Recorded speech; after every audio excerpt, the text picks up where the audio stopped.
Hello বন্ধুরা, কেমন আছো তোমরা সবাই? Welcome back to my channel. আমরা আজকে যাচ্ছি দার্জিলিং, আর সেই জন্য স্টেশনে বসে আছি, ট্রেনের অপেক্ষা করছি। তো আজকের ভিডিওতে এর আগে তোমাদের সাথে কোনো ট্রাভেল ব্লগার বা কেউই যেই কথাটা দার্জিলিং সম্পর্কে শেয়ার করেনি, সেইটা আমি তোমাদের সাথে শেয়ার করবো। আর সেটা জানতে হলে পুরো ভিডিওটা দেখতে থাকো। চলে এসেছি আমাদের ট্রেনে।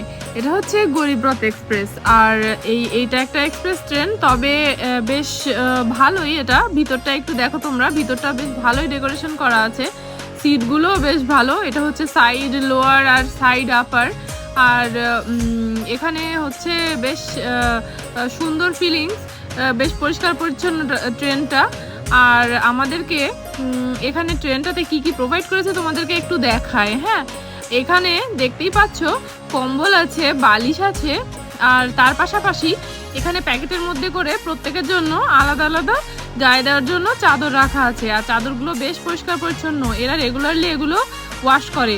এই দেখো তোমরা দেখতেই পাচ্ছ, একদম পুরোপুরি হোয়াইট, খুব সুন্দর, বেশ ভালো, বাজেট ফ্রেন্ডলি ট্রেনটা। আর একটু বাজেটটাও কম, আর তার মধ্যে হচ্ছে বেশ ভালোই, পুরো ট্রেনটাই কিন্তু এসি। আর এখন গরমের দিনে যেহেতু আমরা ট্রাভেল করছিলাম, তার জন্য আমরা এসিটাকে প্রিফার করলাম। আর এই দেখো জানালাতে কিন্তু শেডও দেওয়া আছে, মানে দিনের বেলাতে যখন আমরা ট্রাভেল করি, যদি রোদ আসে বাই চান্স গায়ে লাগে, তাহলে সেই ক্ষেত্রে আমরা এই শেডটা ইউজ করতে পারবো। একটা সুন্দর শেডের ব্যবস্থাও আছে। আর ওভারঅল ট্রেনটা বেশ ভালোই, মানে এর ডেকোরেশনটাও খুব সুন্দর। প্রত্যেকটা বেডের কাছে একটা করে লাইটও আছে।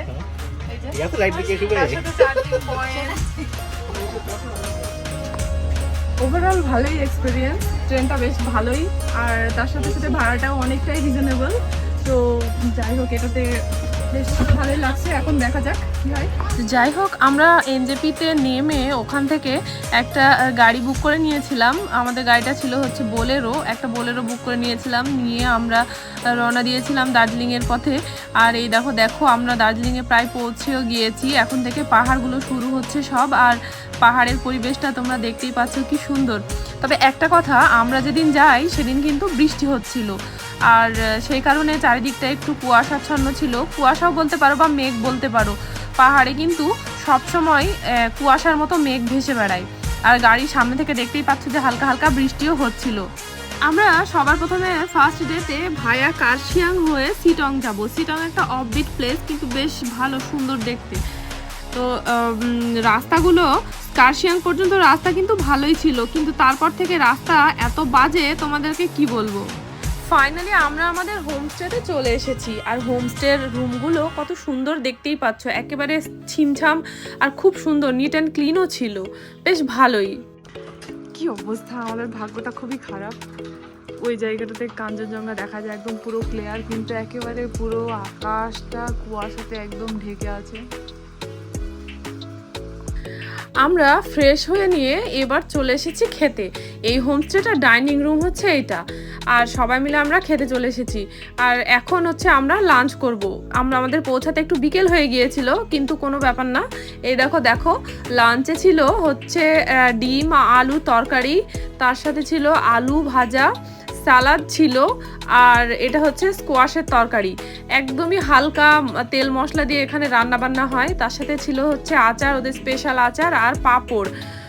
আর রান্নাটাও বেশ ভালোই ছিল, সাথে ছিল সাদা ভাত। সবাই মিলে দার্জিলিং এর স্পেশাল চা খাচ্ছি। আমরা যে হোমস্টেতে আছি, এই হোমস্টে থেকে এটা ওদের নিজস্ব বাগানের চা। এই যে বেশ সুন্দর কালারটা, আর খেতেও খুব সুন্দর। দারুণ একটা চায়ের ফ্লেভার, অন্যরকম। আমরা যেরকম খাই ঠিক তার থেকে টোটালি আলাদা।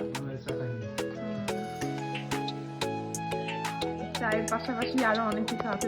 চায়ের পাশাপাশি ছিল শসা আপেল, আর তার সাথে স্পেশাল চা তোমাদেরকে তো দেখালাম, আর সাথে ছিল পেঁয়াজ পাকোড়া। তো শসা আর ফ্রুটস যেটা দেখছো, এটা কিন্তু আমরাই নিয়ে গিয়েছিলাম, ওরা দেয়নি। হোটেল থেকে প্রোভাইড করেছিল হচ্ছে পেঁয়াজের এই পাকোড়া, আর তার সাথে সাথে চা। তো বেশ ভালোই আমাদের সন্ধ্যার স্ন্যাক্স, বেশ ভালোই আমরা সবাই মিলে এনজয় করলাম ঠান্ডার মধ্যে গরম গরম। লাঞ্চ করেই আমরা ঘুমিয়ে পড়েছিলাম, তারপরে উঠলাম সন্ধ্যার দিকে। ইনফ্যাক্ট রাত্রে দেখো চারিদিকটা অন্ধকার। ফার্স্ট ডেতে অনেক টায়ার্ড হয়ে গিয়েছিলাম, তাই তেমন কিছু আর আমরা করিনি বা কোথাও ঘুরতে যাইনি। তো সরাসরি আমরা হচ্ছে ঘুম থেকে উঠে একটু ফ্রেশ হয়ে ডিনার করতে চলে এসেছি। ডিনারে চিকেন ছিল, রুটি ছিল আর আলু ভাজা ছিল। তো যাই হোক, গরম গরম রুটি বেশ ভালোই লেগেছিল, আর একটা সবজি তরকারিও তার সাথে সাথে ছিল। তো বন্ধুরা, তোমাদেরকে একটা কথা বলি, যারা তোমরা সিটং ঘুরতে যেতে চাও তারা কিন্তু একটু সাবধানে। তার কারণ কার্শিয়াং থেকে সিটং যাওয়ার রাস্তাগুলো এতই বাজে যে কোনো স্বাভাবিক মানুষের মানে মেরুদণ্ডকে হিলিয়ে দেওয়ার মতো একেবারে মানে যথেষ্ট, এতটাই খারাপ রাস্তা। মানে আমি কখনোই কল্পনা করিনি বা এর আগে কোনো ট্রাভেল ব্লগেও আমি দেখিনি, বুঝতে পেরেছো? তাই একটু সাবধান।